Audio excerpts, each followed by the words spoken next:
If you're a Battlefield veteran, you're familiar with the class system in the Battlefield series. If you're not, there's 4 of them. Today's focus will be specifically on the Recon class. And in the video today, what I'm going to give you is a breakdown of what I use, at least at this moment, for maximum success. And at least I can share that information with you, and whether you have a difference of opinion or not, that's completely relevant. That's up to you. This is what I've found works so far for me, but I'll give a breakdown of how it works so you can best decide for yourself. And as a full disclosure, I don't have everything unlocked, especially with regard to the PSR, because I'm not a full-time content creator. I can't no-life the game. It will probably take a while to get the PSR, but the good news is that particular weapon, the 3 weapons available, at least in the game at the moment right now, there's not a ton of variance between them to the point where me missing out on using the weapon is going to be such a detriment to me reporting on it, especially since it already reports the stats. So we'll do its own review on that one later when eventually the day comes that I get it. And if there is a major discrepancy made in the patch notes, then we'll address it when the time comes. Anyway, let's get started. The primary focus of the Recon class is to basically stay back a bit from the team and spot. It's providing the whereabouts of enemy infantry, air and ground vehicles, and using longer to medium range sniping encounters as your primary targets. And those traditional enemies of interest are usually other snipers, support gun placements, and the like, basically at range. They aren't limited to longer range encounters, of course. Aggressive sniping does exist.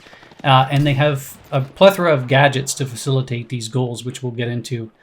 Their weapon of choice is sniper rifles. Using snipers with this class offers advantages that other weapons don't in open weapons mode. In fact, using sniper rifles with other classes introduces more weapon spread, introduces more weapon sway, slower rechambering of shots, and less overall time when you're holding your breath to shoot down range. So it does benefit to use sniper rifles with the Recon class. Their optimum range is medium to far distance, and of course, their sweet shots vary per weapon, which we'll also address. The average person is probably going to want to stick to these medium to longer range engagements though, but as they build skill, they can move up into smaller and shorter ranges. Of note though, since most of the maps right now don't really allow for steady engagements beyond 150 meters, besides maybe some specific moments in Operation Firestorm, 150 meters and plus is basically considered longer range for the time being, especially if you're playing in breakthrough mode. To facilitate sniper success, you have several different options, at least you have 2 different training paths to choose from. As you earn points using the class, you unlock one of the other paths because you're given one by default, which I believe is the Spec Ops by default. The first one we'll address first, though, is the Sniper class, and in effect it has perks when unlocked that prevents revives from confirmed headshots, spots enemies if you inflict damage upon them, and offers improved auto-spotting range and a wider angle of detection from weapon crosshair usage. Spotting also lasts 3 seconds longer when you use this. So using this overall effectively means you're going to be using it as a sniper specifically, and I'll get more. I know that sounds sort of simplistic, but I'll explain. Killing enemy teams, especially where there's ticket counts, when you have the headshots unable to revive, can really do some damage reducing ticket counts of the enemy team. And you're rewarded for spotting and targeting enemies with sniper rifles. So you're going to be scoped in, you're going to be shooting down range, you're rewarded for basically using your scope and shooting people. That's in effect what it is.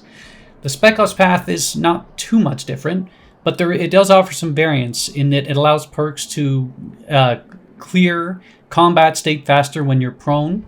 It reduces spotting duration by 33%, and you become aware of enemy gadgets and mark them on your minimap while you're not sprinting, and it reduces the sounds you make when you're crouched or prone. So, in particular, this class is going to allow you to sneak behind enemy lines, and it doesn't necessarily mean you have to use a sniper rifle with it, unlike sniper where using a sniper rifle is basically the primary benefit. This one here, you can use other weapons to get behind enemy lines and do damage without being rewarded for using a sniper rifle. Both of these classes offer a UAV overwatch if you reach the top of the unlocks in a match, which reset per match. It'll be on the right side of your screen as you play. You see it, you use the class, and if you reach the top, you'll be offered a UAV which shadows you in a 100-meter radius and spots everything for a minute. And if you have good squad play and team play, you should see it once or twice a match in the longer ones, and it's really quite beneficial to you. From there, you have the weapons and their gadgets and attachments. Well, attachments for the weapons. There's 3 primary weapons in the game, in the sniper rifles. The first one is the M2010 ESR, and it's the default unlock. It has an estimated sweet spot between 80 to 100 meters. That's the approximate estimate. So if you hit someone higher upper chest, which is basically throat and above, you can still get a kill in it without having to hit someone in the head.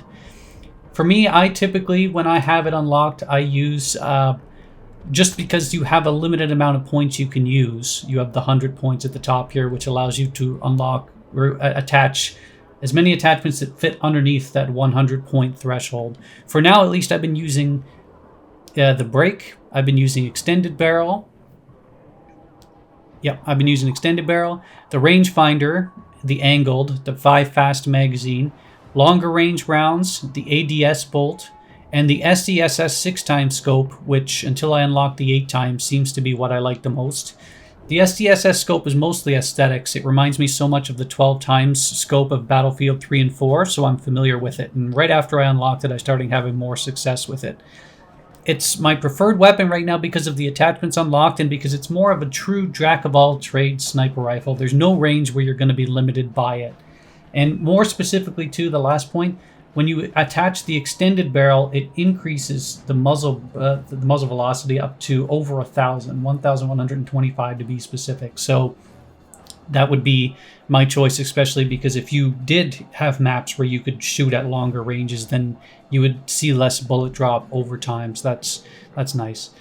In contrast, the SV98, which I have unlocked, but I haven't really used too much of at this point, is billed as a more versatile sniper rifle in terms of shorter and longer ranges, but it carries an overall lower muzzle velocity even with the extended barrel attachment.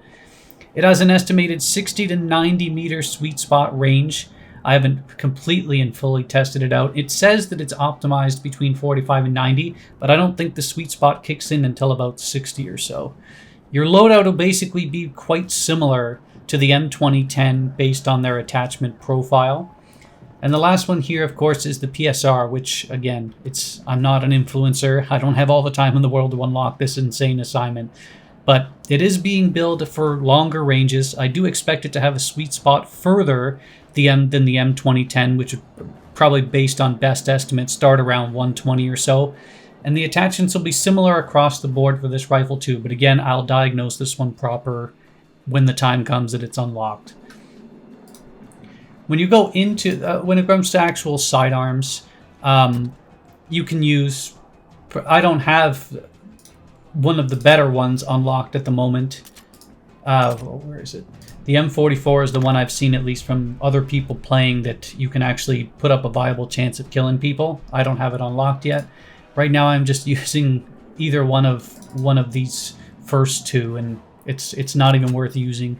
Honestly, you're better off just trying to go for headshots if someone sneaks up on you with the sniper rifle. These pistols are terrible. With regard to the overall gadgets, though, the signature gadget of the Recon class is the motion sensor, or a lot of people would call it the tugs. It's this one here. You're familiar if you're a veteran. You've seen this one before. I use it. It's fantastic in my opinion. It detects enemy movement and shows enemy locations on the minimap. It's best used in areas of choke points or to kind of protect yourself if you know you're going to be in an area so that no one can sneak up on you. Secondary gadgets. Right now I've kind of been using C4, though I notice it is quite a bit weaker in terms of overall radius of effect, and I've seen it a little bit buggy when it comes to blowing up tanks.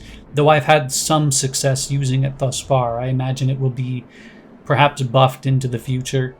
Or even if it's left as the same, you just have to pick and choose your moments to really optimize your success for it. You can break open walls, you can destroy vehicles, you can clear around corners if someone's kind of around the corner from you. I think it's best used for more aggressive recon styles. if you're especially near an MCOM and you can use it to bomb in breakout mode specifically. You can use the Claymore as well for area denial if you're trying to hold one spot or in choke points inside of buildings, but it's not particularly my favorite use. My favorite gadget for the Recon class, though, is the drone. It's so incredibly powerful. For about a minute or so, it completely lights up everyone on the minimap. It gives you so many points. It can destroy enemy equipment like mines or C4 or anything they place down. It can basically turn the tide of the map in some cases when you think of it, because you can tell where the entire enemy is trying to focus on, and your team sees them on a minimap and can adjust. So it's a really proficient gadget. I use it all the time. In terms of the throwable, I don't mind the proximity detector. I like having as much knowledge as possible around me at all times, but if you are more interested in fragging and trying to get kills, there's no real harm in going with an actual grenade there. And in terms of melee, you can choose anything you want. The sledgehammer is particularly good, much like C4, to break down buildings, or if you wanted to try and flank someone. The combat knife is better used for sneaking behind enemy lines and attacking someone from behind to take their tags if they're sneaking up on you. The other thing too is you can get around faster when you use the knife. So if you really wanted to get to a place really fast or run away from someone in close quarters, the knife is going to allow you to move faster. It's going to be more beneficial to do it this way. One point of note I wanted to mention, though, with regards to the weapons, because this one's pretty controversial, is the rangefinder attachment here. And by definition, it says press the weapon, or press to set the weapon's scope zeroing to the distance of which the crosshair is aimed. And truth be told, this can be its own separate video. It's going to be controversial. This community will never agree on anything. But in general, I would say it has trivialized longer range sniping if you can get into those portal lobbies that allow you to actually shoot at about 500 meters. If you set your binding to whatever you're going to use to steady your scope and just point it at an enemy, it automatically detects the range and it's just point and shoot. It is completely destroyed, I would say, the skill of longer range sniping. Some people would argue that the rangefinder was an attachment on Battlefield 4, but it didn't automatically set the zero for you. The difference was you still had to mark the range, and then you'd had to know the approximate distance that it would take to be on the actual scope, like setting it up a tick or two. That's gone with the rangefinder. It's point and shoot. But again, like we addressed earlier, if you're going to be playing modes and mostly playing objectives, you're probably not going to see encounters beyond 200 meters anyway, so a lot of people figure it's not really worth the hassle of even addressing. But for the moment, I would say I do keep this on the weapon as it stands, because there really aren't any other attachments competing for my attention overall, at least until I unlock more. And I prefer not to play against players that are at that range, that are using it, because it would actually make things deliberately harder for me. My goal is to win encounters, and I'm going to optimize the equipment that allows for that success. It's just, come on, it's just the way it is. So, in short, that is kind of the way that you should be playing the Recon class. Your job is to spot everything you see. You'll rack up lots of points doing it, and you're basically trying to lock down an area and try to prevent, especially if you choose specifically the sniper path, you'll be preventing people from respawning back into the game. Most of the breakout maps, which I like to play the most in that mode, range between 1 to about 150 meter engagements. Some may argue about differing sweet spots in the weapons, like if you prefer to be in shorter range, the SV98 might be better for you than the M2010, and hey, that's fine, so be it. But I'm always aiming for headshots anyway, so to be honest with you, it doesn't really pose too much of a difference for me. If new maps increase engagements time, then I imagine it'll be the M2010 or the PSR into the future. So that's basically, in effect, what I think of the Recon class as of now. I will be putting up the sniping tutorial teaching.